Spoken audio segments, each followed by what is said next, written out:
Inabot na naman si Luka ng right knee contusion matapos mag-limp off sa isang preparatory game nila sa Eurobasketball, pero hindi yan malubha mga pare ko at inaasahang babalik siya sa practice ng Slovenian team. Sa Eurobasketball na nangyari, pinangungunahan ngayon nitong si Luka ang Slovenian sa mga high level performance, kabilang ang pag-record nito ng triple-double na first time nangyari sa Eurobasket, yung pagiging number 1 scorer, pinakamahusay sa steals at efficiency sa liga. Sa round of 16 na nag-deliver siya ng 42 points, 10 rebounds and 3 steals kontra sa Italy na nagdala sa kanila ngayon sa quarterfinals, at makakalaban nila ang Germany national team.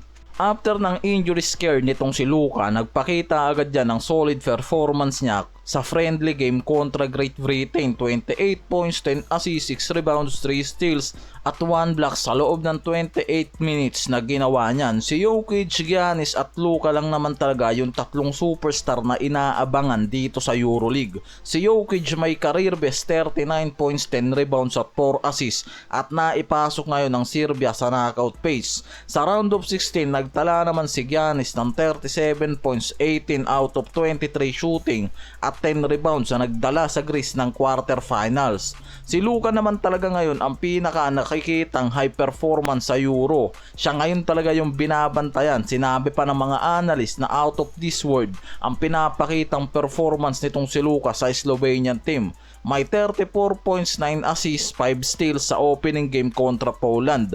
Unang player sa Eurobasket na nakapagtala ng 30 plus points, 5 assists at 5 steals sa isang game. Naka triple double pa yan ng 26 points, 10 rebounds at 11 assists kontra Belgium naman, at halos makapag-record na naman ng isang malapit na triple double mula sa 37 points, 11 rebounds at 9 assists kontra sa Iceland. At sa round of 16 naman kontra Italy nga, nagtalaya ng 42 points, 10 rebounds, 1 assist para ma-advance ang Slovenia sa quarterfinals. Pinunto kasi mismo nitong si Mark Stein ng ESPN na binigyang pangalan ni Luka ang buong Slovenian squad niya kahit na wala silang malalakas na manlalaro tulad nila Vlatko Kankar o Josh Nebo. At ito nga raw yung pinakamahinang international na roster na pinaglaruan nitong si Luka sa buong karir niya, pero nadala niya nga yan sa quarterfinals ngayon. Balik naman tayo dito sa Lakers mga pare ko. Si Reeves ngayon ang nakikitang isa pa rin sa pinaka-importanting player sa lineup na ginawa ng Lakers na binubuo na lang ngayon para dito kay Luka Doncic.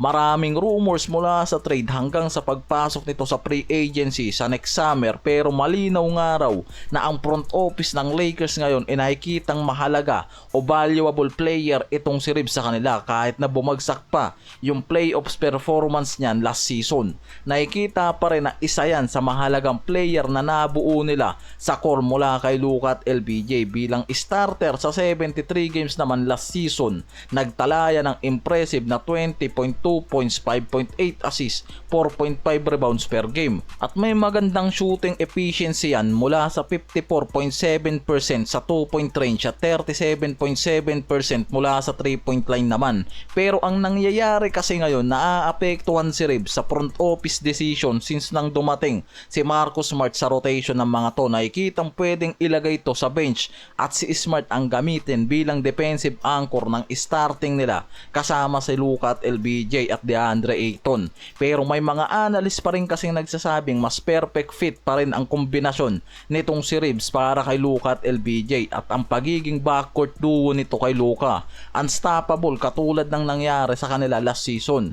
Si Austin Reeves ang isa sa pinaka-fundamental na part ng Lakers, isang rising star na possible makakuha nga raw ng malaking kontrata. Base yan sa mga insider mga pare ko ya, at mahalaga ang identity nito sa team lalo na sa nabuong big three ng mga to. Samantalang si Marcus Smart isang mahalagang additional din naman, pero para lang yan sa short term plan para mapunan yung malaking problema ng Lakers sa depensa sa perimeter, lalo na habang nag-aayos nga raw at nagre-rebuild ang roster nito para mas palakasin yung kompetisyon pagdating sa future ng mga to.